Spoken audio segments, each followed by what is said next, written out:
वृंदावन में बिहारी जी के एक अनन्य भक्त हुए हरिपाल जी, जो भगवान का दिन रात भजन करते थे।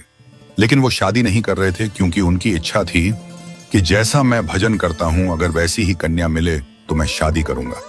उनके किसी रिश्तेदार ने आकर के बताया कि तेरे लायक कन्या मिल गई, लेकिन उस कन्या ने शर्त रखी है, मैं उसी से शादी करूंगी जो रोज 1000 संतों को प्रसाद पवा सके। अगर ऐसी कन्या है तो कल ही शादी करवा दो। अब तो शादी के बाद हरपाल जी रोज 1000 महात्माओं को प्रसाद पवाते। कभी कभी 1000 की जगह 1200 महात्मा भी भोजन के लिए आ जाते। पैसे से हरपाल जी कोई काम धाम नहीं करते थे, बस भगवान का भजन ही करते थे। अपनी पुश्तैनी धन और जमीन थी, उसे ही खर्च करते जा रहे थे। 1 साल तक बढ़िया चला, फिर धीरे धीरे धन खत्म होने लगा। हरपाल जी बड़ी चिंता में आ गए और कुछ महीने कर्जा लेकर संत सेवा की। अब तो कर्जा देने वालों ने भी मना कर दिया, क्योंकि हरपाल जी किसी का कर्जा वापस तो कर ही नहीं रहे थे। और उसके बाद हरपाल जी चोरी करने जाने लगे।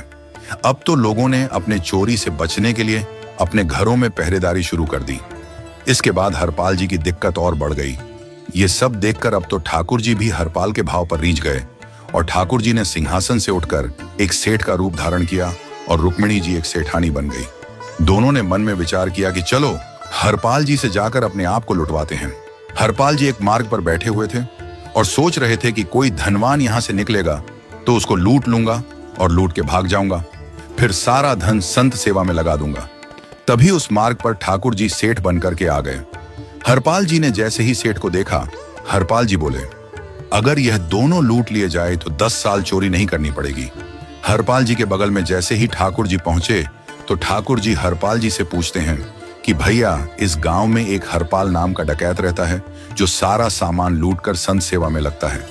हरपाल ने कहा, आप सही कह रहे हो, वो डकैत आपका सारा सामान लूट लेगा। आप मेरे साथ चलो, मैं आपको दूसरे रास्ते से होते हुए शहर की ओर निकाल दूंगा। अब तो सेठ और सेठानी जी हरपाल के साथ चल दिए। जैसे ही ब्यावान जंगल में पहुंचे, हरपाल ने पीछे मुड़कर के देखा, दोनों चले आ रहे हैं। तुरंत महाराज वो तो अपने रूप में आ गया, शेर की तरह गर्जना करने लगा और अपनी लाठी सामने रखकर अपने सिर का साफा निकालकर सामने बिछा दिया। सेठ जी घबरा कर बोले, भैया ये क्या कर रहे हो? बोले, मैं ही हरिपाल हूं, सारी सामग्री निकालो। ठाकुर जी तो थर थर कांपने लगे। सेठ सेठानी जी ने अपना सारा सोना उतार करके रख दिया। इतने में भगवान की कन्नी उंगली में एक अंगूठी थी। हरपाल बोला, ये कहां बचा के ले जा रहे हो?